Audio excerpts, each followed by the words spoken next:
नमस्कार दोस्तों, हमारे YouTube चैनल में आपका स्वागत है।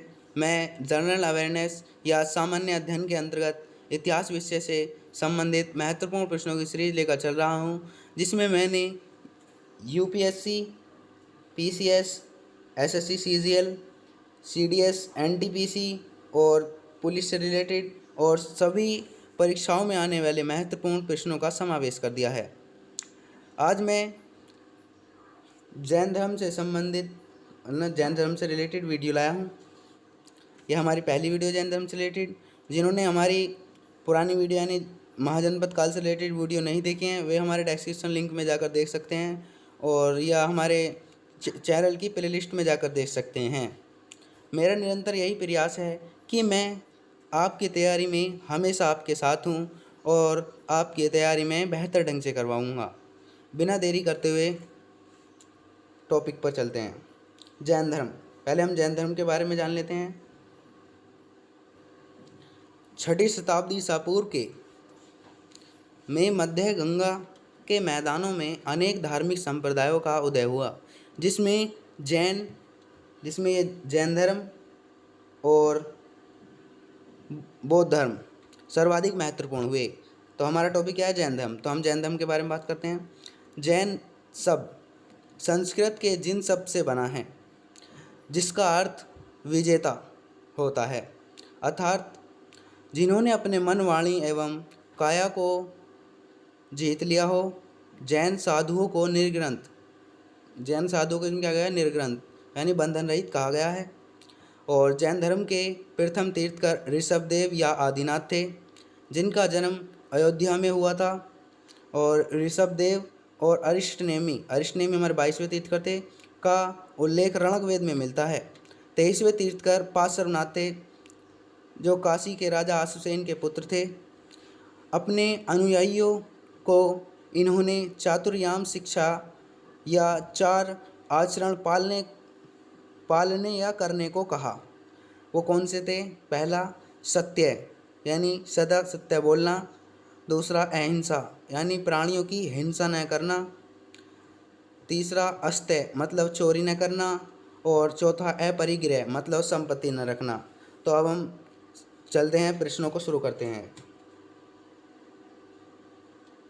प्रश्न नंबर 1, जैन धर्म के प्रथम तीर्थकर कौन थे?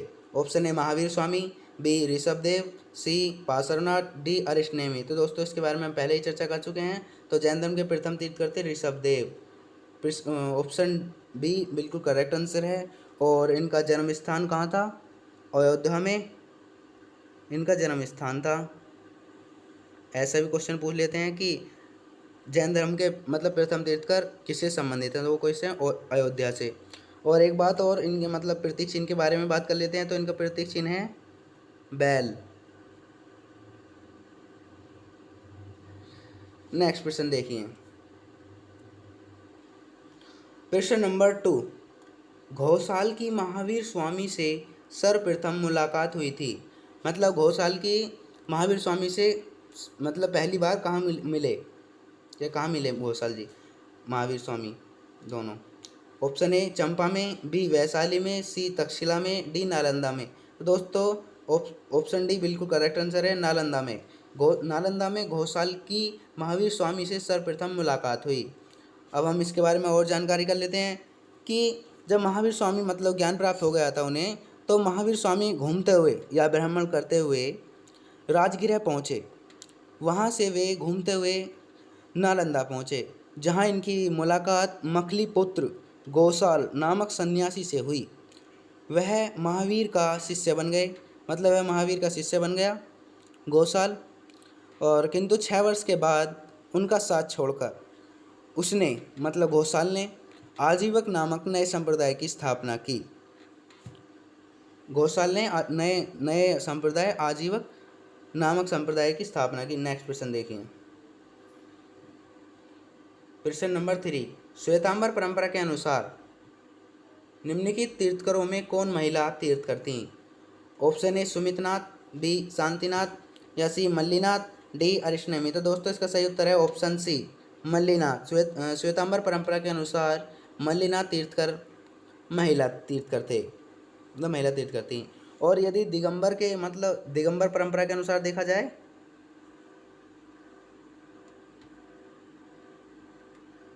दिगंबर संप्रदाय के अनुसार देखा जाए तो ये क्या थे, पुरुष थे।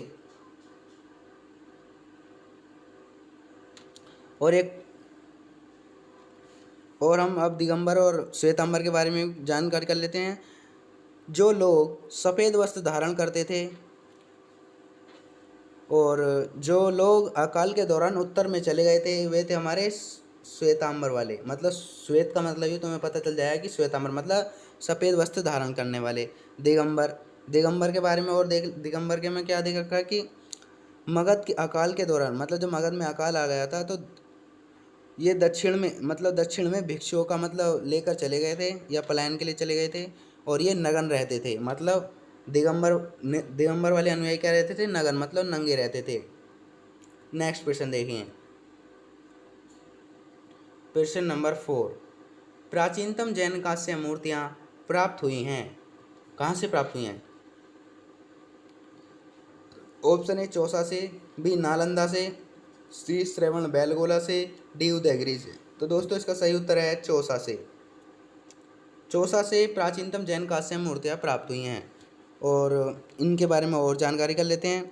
आदिनाथ मतलब ऋषभदेव पहले तीर्थ करते कि एक धातु की बनी प्रतिमा बिहार में, मतलब बिहार में आरा के समीप चौसा नामक स्थान से प्राप्त हुई थी। दोस्तों इसका मतलब प्रश्न ऐसे ही बन के आ सकता है कि उनकी प्रतिमा मतलब कहाँ से प्राप्त हुई, बिहार में। और बिहार में भी यदि और ज़्यादा गहराई से जाएगा कोई तो आरा के समीप, आरा के समीप फिर और गहरे में जाएगा चौसा से, चौसा नामक स्थान से प्राप्त हुई। और यह राज्य, और ऐसा भी क्वेश्चन आ सकता है कि मतलब इसे सुरक्षित कहाँ है इस समय, ये पटना, पटना में मतलब राज्य संग्रहालय पटना में सुरक्षित है ये। और यह प्रतिमा खंडगासन मुद्रा में है। यह मुद्रा काय में है, खंडगासन, खंडगासन मुद्रा में है। दोस्तों इसका प्रश्न ऐसे ही बनकर आ सकता है कि जो प्राचीनतम जैन कांस्य मूर्ति प्राप्त हुई है वो मतलब किस मुद्रा में है, तो वो कौन सी मुद्रा में, खंडगासन मुद्रा में। नेक्स्ट प्रश्न देखिए, प्रश्न नंबर 5, जैन मत में संथरा से तात्पर्य है। ऑप्शन ए उपवास द्वारा प्राण त्यागने का अनुष्ठान, बी सभा, सी तीर्थकरों की शिक्षा, डी उत्कृष्ट मार्ग। तो दोस्तों जैन मत में संतरा से तात्पर्य है उपवास द्वारा प्राण त्यागने का एक अनुष्ठान, तो इसलिए हमारा ऑप्शन ए बिल्कुल करेक्ट आंसर है। जैन मत में संतरा उपवास द्वारा मतलब संतरा से तात्पर्य है उपवास द्वारा प्राण त्यागने का एक अनुष्ठान है। नेक्स्ट प्रश्न देखिए, प्रश्न नंबर 6, संथरा या संथारा भी कह सकते हैं, प्रथा निम्नलिखित में से किस संप्रदाय से संबंधित है? संप्रदाय संबंधित है, कौन सी संप्रदाय संबंधित है? ऑप्शन ए जैन से, बी शैव से, या सी शाक्त से, या डी वैष्णव से। दोस्तों इसका सही उत्तर है ऑप्शन ए जैन से। संतरा प्रथा जैन संप्रदाय से संबंधित है। नेक्स्ट प्रश्न देखिए, प्रश्न नंबर 7, 23वें जैन तीर्थकर किससे संबंधित थे? ऑप्शन ए वैशाली से, बी कौशाम्बी से, सी वाराणसी से, डी श्रावस्ती से। तो दोस्तों इसका सही उत्तर है वाराणसी से। 23वें तीर्थकर वाराणसी से संबंधित है। और 23वें तीर्थकर कौन थे ये भी तो पता होना चाहिए हमें कि 23वें तीर्थकर कौन थे, पार्श्वनाथ। अब हम मतलब 23वें तीर्थकर के बारे में और जानकारी कर लेते हैं कि जैन धर्म के 23वें तीर्थकर पार्श्वनाथ थे। इनका जन्म कहाँ हुआ था? महावीर से लगभग 250 ईसा पूर्व या 250 वर्ष पहले हुआ था। 23वें तीर्थकर का 250 वर्ष पहले हुआ था। ये काशी वाराणसी यानी काशी वाराणसी से संबंधित थे। और ये काशी नरेश अश्वसेन के पुत्र थे। और इनकी माता का नाम वामा था। इनका विवाह कुशा स्थल देश की राजकुमारी प्रभावती के साथ हुआ था। और 83 दिवसों की घोर तपस्या के पश्चात 24वें दिन मतलब 83 दिन तक इन्होंने घोर तपस्या की थी। और 24वें दिन इन्हें क्या हुआ था कि संवेद पर्वत पर ज्ञान प्राप्त हुआ था। और 30 वर्ष की अवस्था में ये गृह त्याग भी कर चुके थे। और इनका मतलब प्रतीक चिन्ह क्या था? सर्प। प्रतीक चिन्ह क्या था इनका? सर्प। 23वें तीर्थकर का इनका था सर्प। नेक्स्ट क्वेश्चन देखिए, प्रश्न नंबर 8। सूची 1 को सूची सेकंड से सुमेलित कीजिए और सूचियों के नीचे दिए गए कूट का प्रयोग करते हुए सही उत्तर का चयन कीजिए। ऑप्शन मतलब सूची ए में क्या दे रखा है? तीर्थकर। और सूची सेकंड में पहचान। तो ए शांतिनाथ। तो शांतिनाथ की पहचान क्या थी? शांतिनाथ से मिरग, मिरग से संबंधित थे, मतलब पहचान इनकी मिरग, मतलब मिरग माने हिरण। और मल्लीनाथ किससे संबंधित थे? जल कलश। मल्लीनाथ की पहचान क्या थी? जल कलश। और पार्श्वनाथ हम पहले भी बात कर चुके हैं, 23वें तीर्थकर थे ये। पार्श्वनाथ इनका संबंध है सर्प से, मतलब सांप से। और महावीर स्वामी या महावीर का संबंध है सिंह माने शेर से। तो इसमें दोस्तों हमारा सही उत्तर मतलब कूट कौन सा सही होगा? Option D. ऑप्शन डी बिल्कुल करेक्ट आंसर है। शांतिनाथ मिरग हिरण से, या मल्लीनाथ कौन किससे संबंधित है? जल कलश से। और पार्श्वनाथ हमारे सर्प से संबंधित थे या पहचान थी इनकी। और महावीर सिंह से संबंधित थे। नेक्स्ट क्वेश्चन देखिए, प्रश्न नंबर 9। कूर्चक एक संप्रदाय था। तो क्वेश्चन ऐसे भी आ सकता है कि कूर्चक एक संप्रदाय था और यह किससे संबंधित है, ऐसे भी आ सकता है। तो ऑप्शन ए वैष्णव धर्म का, या शैव धर्म का, या सी जैन धर्म का, या डी बौद्ध धर्म का। तो दोस्तों इसका सही उत्तर है जैन धर्म का। मतलब कूर्चक एक संप्रदाय था, वो था जैन धर्म का। और यह जैन धर्म के दिगंबर संप्रदाय से संबंधित था। कौन से थे? दिगंबर संप्रदाय से संबंधित था। इस और दिगंबर के बारे में मैं तो पहले ही टॉपिक दिगंबर विषय पर बात कर चुके हैं। नेक्स्ट क्वेश्चन देखिए, प्रश्न नंबर 10। जैन धर्म में संलेखना से तात्पर्य है। ऑप्शन ए लेखन पद्धति से, बी उपवास द्वारा प्राण त्याग से, या सी तीर्थकरों की जीवनी, या डी भित्ति चित्र। तो दोस्तों इसका सही उत्तर है उपवास द्वारा प्राण त्याग। ऑप्शन बी हमारा करेक्ट आंसर है। अब हम संलेखना से रिलेटेड और बात कर मतलब इससे हमें जानकारी कर लेते हैं। जैन दर्शन के अनुसार जैन दर्शन के इस शब्द में सत और लेखना आते हैं, जिनका शाब्दिक अर्थ है अच्छाई का लेखा जोखा। मतलब सत और मतलब किससे मिले हैं? लेखना से। और इनका अर्थ मतलब शाब्दिक अर्थ है अच्छाई का लेखा जोखा करना।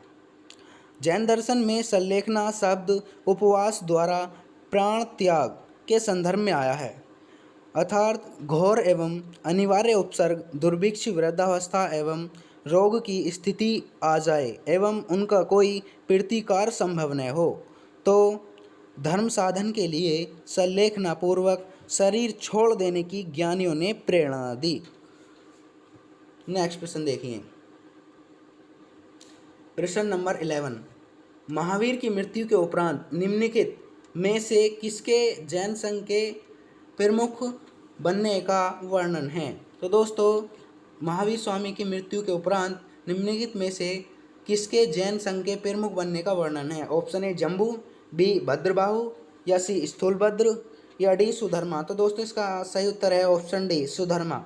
सुधर्मा का मतलब क्या है? प्रमुख बनने का, वो है जैन संघ के प्रमुख बनने का वर्णन है किसके मृत्यु मतलब महावीर जी की मृत्यु के बाद। तो अब हम और मतलब इस और बात कर लेते हैं कि महावीर ने अपने जीवन काल में मतलब जब महावीर जीवित थे तो अपने जीवन काल में उन्होंने क्या करा कि एक संघ की स्थापना की, जिसमें 11 प्रमुख अनुयायी सम्मिलित थे जो गणधर कहे गए। मतलब इन्होंने क्या है, एक संघ की स्थापना की थी, 11 प्रमुख अनुयायी थे उसमें सम्मिलित जो गणधर कहे गए। इन्हें अलग अलग समूहों का अध्यक्ष बनाया गया। इन्हें मतलब ये जो गणधर थे इन्हें अलग अलग समूहों का अध्यक्ष बनाया गया। और महावीर की मृत्यु के बाद केवल एक गणधर यानी सुधर्मन जीवित बचा। जैन संघ का उनके पश्चात प्रथम अध्यक्ष बना। मतलब मतलब क्या था कि महावीर की मृत्यु के उपरांत कौन बने? जैन संघ का उनके पश्चात प्रथम अध्यक्ष बना सुधर्मा। सुधर्मन ही आ सकता है। ये भद्रबाहु जैन कल्पसूत्र से पता चलता है कि महावीर के 20 वर्षों के बाद सुधर्मन की मृत्यु हो गई। मतलब महावीर जब की मृत्यु हो गई थी तो उसके 20 वर्ष बाद सुधर्मन की मृत्यु हो गई। तत्पश्चात जम्बू 44 वर्षों तक संघ का अध्यक्ष बना। कौन? फिर मतलब सुधर्मा के बाद कौन बना? जम्बू, 44 वर्षों तक। नेक्स्ट प्रश्न देखिए, प्रश्न नंबर 12। पार्श्वनाथ की शिक्षाएं संग्रहित रूप से जानी जाती हैं। ऑप्शन ए त्रिरत्न नाम से, बी पंच महाव्रत नाम से, या सी पंचशील नाम से, या डी चातुर्याम नाम से। तो दोस्तों इसका सही उत्तर है ऑप्शन डी चातुर्याम नाम से। पार्श्वनाथ की शिक्षाएं संग्रहित रूप से चातुर्याम नाम से जानी जाती हैं। और ये चातुर्याम का मतलब ही समझ जाओगे कि चातुर मतलब चार। तो इन्होंने क्या करा था कि पार्श्वनाथ जी ने कि ये पहली बात तो ये कि ये 23 तीर्थकर थे और अपने अनुयायियों को इन्होंने चातुर्याम नाम से शिक्षा दी थी। और यानी कहने का मतलब है कि 4 आचरण पालने या करने को कहा। अब वो 4 आचरण कौन से थे? पहला सत्य, सदा सत्य बोलना। बी सॉरी 2 अहिंसा मतलब प्राणियों की हिंसा न करना। और 3 अस्तेय मतलब चोरी न करना। और डी अपरिग्रह मतलब संपत्ति न रखना। ये इनके 4 मतलब चातुर्याम नाम से इन्हें शिक्षा दी थी। ये 4 इनके वो थे पालन करने वाले नियम। नेक्स्ट प्रश्न देखिए, प्रश्न नंबर 13। सत्य के अनेकांत का सिद्धांत किसका विशिष्ट लक्षण है? ऑप्शन ए आजीवक, बी बौद्ध धर्म, सी जैन धर्म, या डी लोकायत। तो दोस्तों इसका सही उत्तर है ऑप्शन सी जैन धर्म, बिल्कुल करेक्ट आंसर है। मतलब ऑप्शन सी हमारा करेक्ट आंसर है। और सत्य का अनेकांत के सिद्धांत के बारे में हम जानकारी कर लेते हैं कि अनेकांतवाद अथवा या इसे ऐसे भी कह सकते हैं स्यादवाद जैन धर्म का सिद्धांत है। और गौतम बुद्ध के समान महावीर ने भी वेदों को अपौरुषीयता स्वीकार करने से इनकार कर दिया था तथा धार्मिक एवं सामाजिक रूढ़ियों और पाखंडों का विरोध किया। उन्होंने आत्मवादियों तथा नास्तिकों के एकांतिक मतों को छोड़कर बीच का मार्ग अपनाया, जिसे अनेकांत अथवा स्यादवाद कहा गया। इस मत के अनुसार किसी वस्तु के अनेक धर्म या पहलू होते हैं। अनंत धर्मक वस्तु तथा व्यक्ति अपनी सीमित बुद्धि द्वारा केवल कुछ ही धर्मों को जान सकता है। पूर्ण ज्ञान तो केवलिन के लिए संभव है। नेक्स्ट प्रश्न देखिए, प्रश्न नंबर 14। निम्न में से कौन सही है? ऑप्शन ए महावीर से पूर्व जैन धर्म अस्तित्व में नहीं था, बी महावीर जैन धर्म के संस्थापक थे, या सी महावीर ने पार्श्वनाथ के 4 आयामों में एक और आयाम जोड़ा था, डी एक नवीन पंथ के संस्थापक की अपेक्षा महावीर सुधारक अधिक थे। तो दोस्तों इनमें से कौन सही है? ऑप्शन सी हमारा बिल्कुल करेक्ट आंसर है कि महावीर ने पार्श्वनाथ के 4 आयामों में एक और आयाम जोड़ा था। और 4 आयाम हमने अभी पहले डिस्कस कर चुके हैं, चातुर्याम भी कह सकते हैं। और एक आयाम जो जोड़ा था वो कौन सा था? हमारा ब्रह्मचर्य है।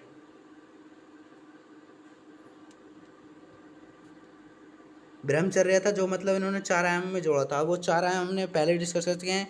एक तो था अहिंसा, और एक था सत्य और अस्तेय, और तुम्हारा ब्रह्मचर्य ये अब इन्होंने जोड़ा है उन्होंने क्या कहते हैं महावीर जी ने।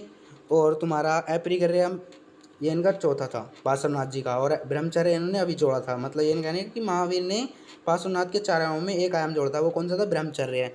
तो हम ब्रह्मचर्य के बारे में बात करते हैं कि जब मनुष्य उचित अनुचित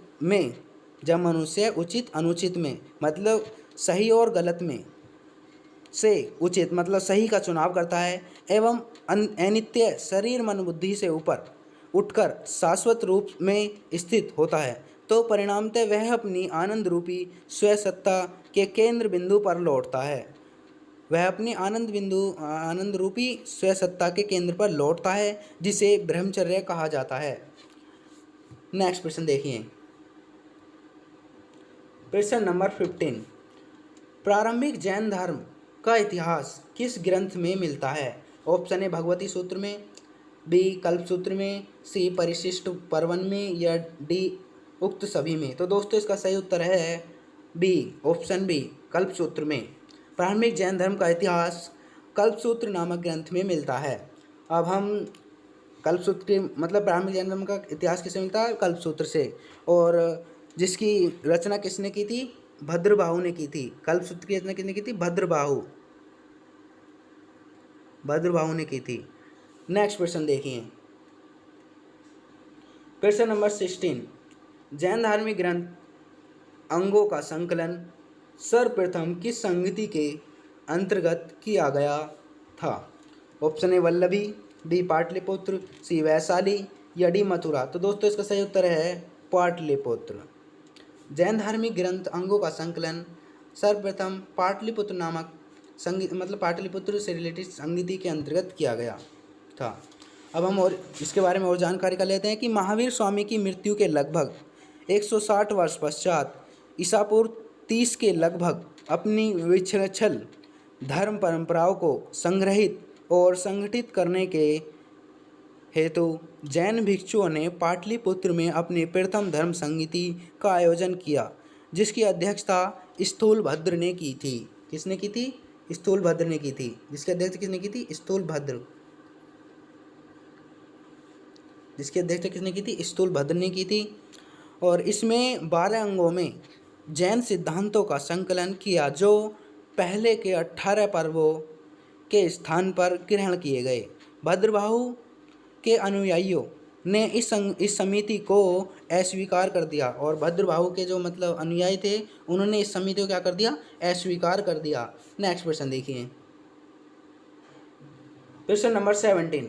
जैन परंपरा में निम्नलिखित राजाओं में से किसका जैनों के संत्रासक के रूप में उल्लेख मिलता है? Option A Shashank, B Mihirakula, C option C Dharmapal, या डी अजयपाल। तो दोस्तों इसका सही उत्तर है अजयपाल। जैन परंपरा में अजयपाल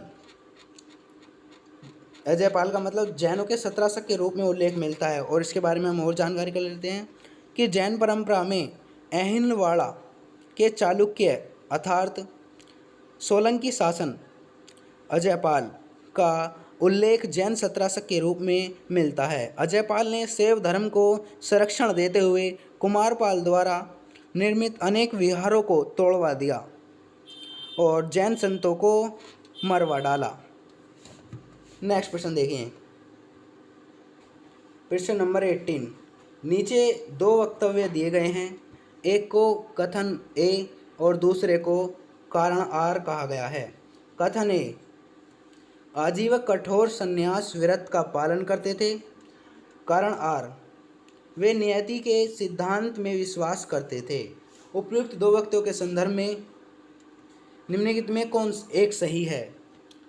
ऑप्शन ए और आर दोनों सही हैं तथा ए की सही व्याख्या आर है। बी ए और आर दोनों सही हैं किंतु आर की सही व्याख्या ए नहीं है। सी ए सही है किंतु आर गलत है। डी ए गलत है किंतु आर सही है। तो दोस्तों इसका सही उत्तर है ऑप्शन बी। ऑप्शन बी, ए और आर दोनों सही हैं किंतु आर की सही व्याख्या ए नहीं है। नेक्स्ट क्वेश्चन देखिए, क्वेश्चन नंबर 19। निम्नलिखित में से किसने जैनों के लिए गुफाएं समर्पित की? Option A Dasharatha, B Kharavela, C Samprati, या डी वीर पुरुषदत्त। तो इसका सही उत्तर है दोस्तों ऑप्शन बी खारवेल। जैनों के लिए गुफाएं समर्पित की किसने? खारवेल ने। और इनके बारे में और जानकारी कर लेते हैं कि सातवाहन नरेशों के विपरीत खारवेल जैन धर्म का अनुयायी था। उसने जैन साधुओं को संरक्षण प्रदान किया, उनके निर्वाह के लिए प्रभुत दान दिए तथा उनके रहने के लिए आरामदायक निवास स्थान बनवाए थे। हाथी गुम्फा लेख या अभिलेख का उद्देश्य उदयगिरी पहाड़ी पर बनवाए गए ऐसे ही भिक्षु आवेशों का विवरण सुरक्षित रखना था। हाथी गुम्फा अभिलेख का उद्देश्य उदयगिरी पहाड़ी पर बनवाए गए ऐसे ही भिक्षु आवासों का विवरण सुरक्षित रखना था। नेक्स्ट क्वेश्चन देखिए, प्रश्न नंबर 20। जैन परंपरा के अनुसार 22वें तीर्थकर नेमिनाथ किससे संबंधित थे? और नेमिनाथ को अरिष्ट नेमी के नाम से भी जाना जाता है, अरिष्ट नेमी। और तुम्हारा मतलब किससे संबंधित थे? 22वें तीर्थकर Arishtanemi. Option A Parshuram, B Krishna, या सी बिंबिसार, या डी उदयन। तो दोस्तों इसका सही उत्तर है ऑप्शन बी कृष्ण। और जैन धर्म के 22वें तीर्थकर नेमिनाथ अरिष्ट नेमी कृष्ण से संबंधित थे, उन्हें कृष्ण का समकालीन बताया गया है। और दोस्तों इसका एक प्रश्न ऐसे ही बन सकता है कि जैन परंपरा के अनुसार 22वें तीर्थकर मतलब 22वें तीर्थकर नेमिनाथ किससे संबंधित थे? तो एक तो हमारा मतलब इनके प्रतीक चिन्ह आ सकता है, जैसे कि शंख। किससे संबंधित थे? शंख से संबंधित थे। और मतलब इनका जन्म स्थान कहाँ था? सैरीपुर। ऐसे भी आ सकता है कि मतलब किस स्थान से संबंधित थे, या मतलब किससे संबंधित थे? 22वें तीर्थकर सैरीपुर से संबंधित थे। किससे? सैरीपुर से। नेक्स्ट क्वेश्चन देखिए, प्रश्न नंबर 21। निम्न में से कौन जैन धर्म का संरक्षक था? Option A Bimbisara, B Kalashoka, C Kharavela, या डी गौतमी पुत्र सातकर्णी। तो दोस्तों इसका सही उत्तर है ऑप्शन सी खारवेल। निम्न में से मतलब नीचे दिए गए हैं जैन धर्म का संरक्षक कौन था? खारवेल। और हम इनके बारे में और जानकारी करते हैं कि चेदी वंश का शासक खारवेल जैन धर्म का अनुयायी था। उसने जैन साधुओं को संरक्षण प्रदान किया और उनके निर्वात प्रभुत दान दिए गए। मतलब उन्होंने कहा था कि निर्वात प्रभुत दान दिए थे उन्हें, और उनके रहने के लिए भी आरामदायक निवास स्थान बनवाए थे। और हाथी गुम्फा अभिलेख का उद्देश्य उदयगिरी पहाड़ी पर जो मतलब बनवाए गए ऐसे भिक्षु आवासों का ही विवरण सुरक्षित रखना था। नेक्स्ट प्रश्न देखिए, प्रश्न नंबर 22। जैनों के अनुसार निम्नलिखित में कौन एक बहुदेशव्यापी अस्थिकाय द्रव्यों में अपवाद है? ऑप्शन है जी बी पुद्गल, और सी आकाश, और डी काल। तो इसका सही उत्तर है दोस्तों काल। जैनों के अनुसार काल एक बहुदेश व्यापी अस्थिकाय द्रव्यों में अपवाद है। अपवाद मतलब जो वो थे मतलब उनसे भिन्न था। तो हमारे ये तीनों क्या थे? अपवाद नहीं है। नेक्स्ट प्रश्न देखिए, प्रश्न नंबर 23। निम्नलिखित में से कौन 6ठी शताब्दी ईसा पूर्व में आजीवक संप्रदाय का गुरु था? Option A Mahavir, B Makkhali Ghoshal है, और सी पुराण कश्यप, या डी अजीत केस कम्बलिन। तो दोस्तों इसका सही उत्तर है मखली घोषाल। 6ठी शताब्दी ईसा पूर्व में आजीवक संप्रदाय का गुरु था। और इनके बारे में और जानकारी कर लेते हैं कि 6ठी शताब्दी ईसा पूर्व में मखली घोषाल ने आजीवक संप्रदाय की स्थापना की थी। पहले ये महावीर के शिष्य थे, किंतु बाद में मतभेद हो जाने पर मतलब उनसे बात बिगड़ गई होगी यार, कैसे भी मतलब उनसे मतभेद हो गया, तो मतभेद हो जाने पर इन्होंने महावीर का साथ छोड़कर आजीवक नामक स्वतंत्र संप्रदाय स्थापित किया। इनका मत नियतिवाद मतलब भाग्यवाद कहा जाता है, कि जिसके अनुसार संसार की प्रत्येक वस्तु भाग्य द्वारा पूर्व नियंत्रित एवं संचालित होती है। नेक्स्ट प्रश्न देखिए, प्रश्न नंबर 24। सर्प फन, हमारा ऐसे लिख रहा था फन ये वाला, निम्नलिखित में से किसका लाछन है? Option A Rishabhanath, B Shantinath, या सी पार्श्वनाथ, या डी महावीर स्वामी। तो दोस्तों इसका सही उत्तर है पार्श्वनाथ। और ये हमारे 23वें तीर्थकर थे। कौन से? 23वें पार्श्वनाथ, ठीक है नी। और इनके बारे में और जानकारी कर लेते हैं कि सर्प फन यानी पार्श्वनाथ का लक्षण है कंकाली टीला मथुरा से जैन स्तूपों के साथ जैन मूर्तियाँ भी मिली। मतलब जब कंकाली टीला मतलब मथुरा में जो मिला था हमें, तो उससे क्या है कि जैन स्तूपों के साथ क्या मिले हैं कि जैन मूर्तियाँ भी मिली। ये मूर्तियाँ जैन तीर्थंकरों की हैं जो निम्न हैं। आदिनाथ। आदिनाथ की मिली थी। एक तो कि यह वृषभनाथ के नाम से भी प्रसिद्ध हैं। मतलब आदिनाथ क्या था कि वृषभनाथ से भी प्रसिद्ध हैं, जो हम पहले भी डिस्कस कर चुके हैं कि इनके खड़े होने के आसन पर, मतलब इनके खड़े होने के आसन पर सांड का चिन्ह बना है और इसके साथ दोनों कंधों पर लटके हुए बालों के गुच्छे हैं। और तुम्हारा शांतिनाथ की मतलब वो मिली होंगी वहाँ पर। तो शांति के आसन पर मृग मतलब हिरण की आकृति बनी है तथा उनके वृक्ष स्थल पर श्रीवत्स हैं। और पार्श्वनाथ, इनके सिर पर सर्प का फन दिखाई पड़ता है, इसलिए तो ये हमारा क्वेश्चन सही बैठेगा कि सर्प फन किससे मतलब किसका राचन है, वो है हमारा पार्श्वनाथ।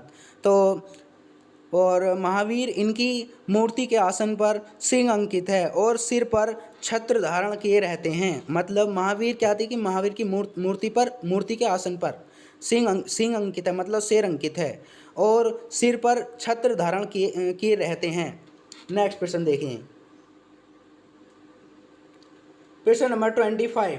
जैन धर्म में कर्म परमाणुओं के पूर्ण विनाश को सूचित करने वाली अवस्था को कहा जाता है। ऑप्शन है अजीब, या बी असर्व, या सी जीव, या डी निर्जरा। तो दोस्तों इसका सही उत्तर है निर्जरा।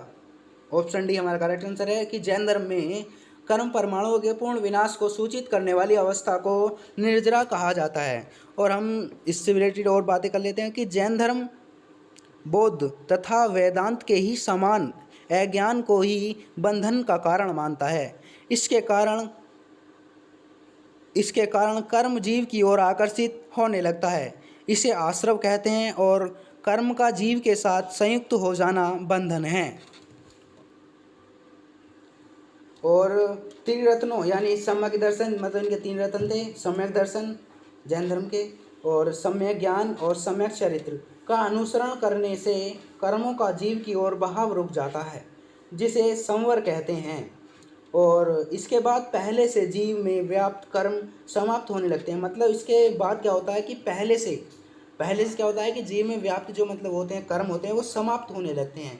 इस अवस्था को निर्जरा कहा गया है। जब जीव से कर्म का अवशेष बिल्कुल समाप्त हो जाता है तब वह मोक्ष की प्राप्ति कर लेता है। मतलब कह रहा है कि जब जीव से कर्म का अवशेष बिल्कुल समाप्त हो जाता है तब वह मोक्ष की प्राप्ति कर लेता है। और अब हमारे मतलब प्रश्नों की समाप्ति हो चुकी है और नेक्स्ट वीडियो में और नेक्स्ट वीडियो के साथ आपसे फिर मुलाकात होगी। तब तक के लिए जय हिंद, जय भारत। Thanks for watching. 100% तैयारी के लिए हमारे चैनल को सब्सक्राइब करें और साथ ही TGT, PGT, PTI, KVS, NVS, LT और सभी एग्ज़ाम की तैयारी कर सकते हैं। और हमारे यूट्यूब चैनल पर आप भूगोल से संबंधित वीडियो देख सकते हैं, संविधान से रिलेटेड वीडियो देख सकते हैं। Thank you so much.